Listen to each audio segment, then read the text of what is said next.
Imagine you are a house where anything can walk through the door.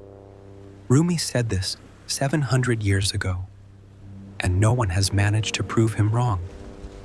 Every morning, a new guest, joy, depression, emptiness, a pain without a name, a fear you never asked for. And the first thing you do, the thing we all do, is try to close the door. We lock sadness in the basement. We repaint the anxiety room a different color. We ask despair to use the back entrance.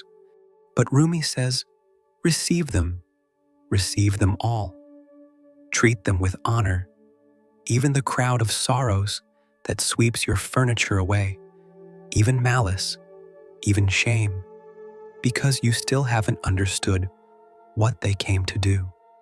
Rumi knew something modernity has spent centuries trying to unlearn. Pain does not come to destroy you. It comes as a messenger. These pains you feel are messengers. Listen to them. Set down every tool you brought.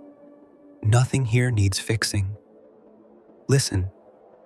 There is an enormous difference between listening to pain and being consumed by it. Most of us were never taught that difference.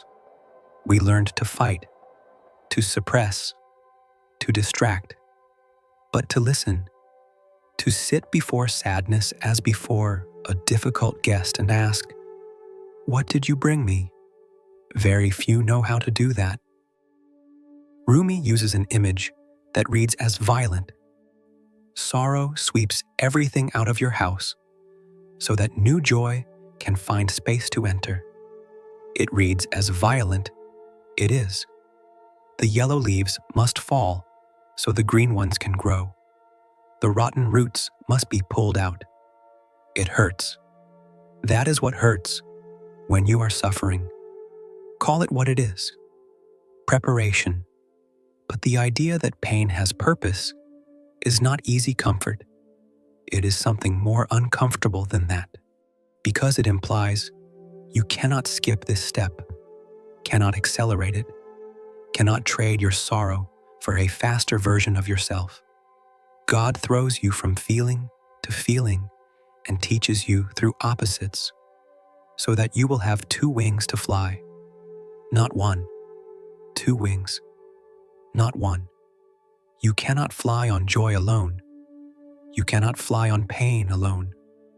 Spiritual maturity, if such a thing exists, is holding both sides without breaking.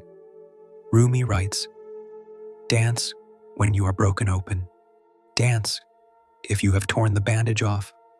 Dance in the middle of the fighting. Dance in your blood." Rumi isn't offering encouragement here. He isn't telling you to push through. It is something else, much stranger. He is saying that the dance is not the reward that comes after suffering. The dance is the suffering seen from the inside.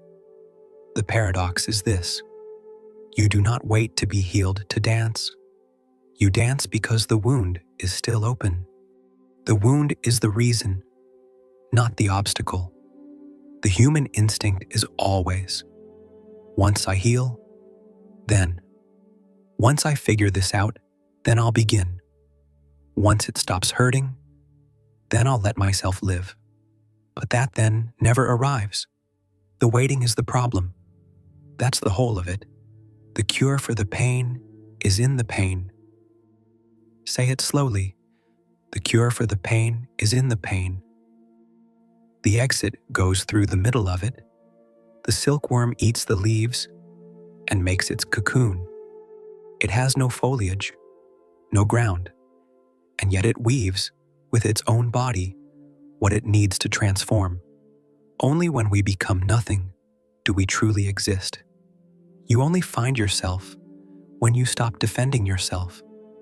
You only fly when you stop pretending you are not broken. Rumi ends his poems in a way that always stops me. I fall silent. I will say the rest of this poem with a closed mouth. There is a devastating humility in that. The deepest things cannot be spoken. They can only be lived. If you are going through a sorrow right now, one you cannot name, one that feels too large to fit into any conversation, I am not going to tell you it will pass. That advice, however true, doesn't reach where you are. This is what I want to say instead. You do not need to resolve this feeling to be whole. You do not need to understand this pain to keep going.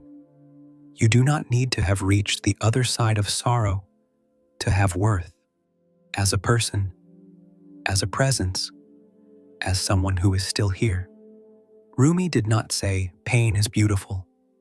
He said it is a messenger, and messages sometimes take time to make sense. The only thing needed right now is what he taught from the beginning.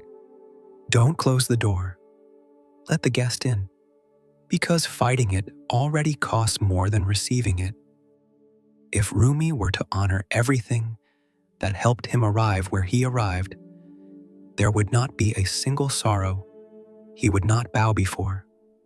Not one. Here they are, our sorrows and our joys. If this felt like somewhere you want to return to, you know where to find us.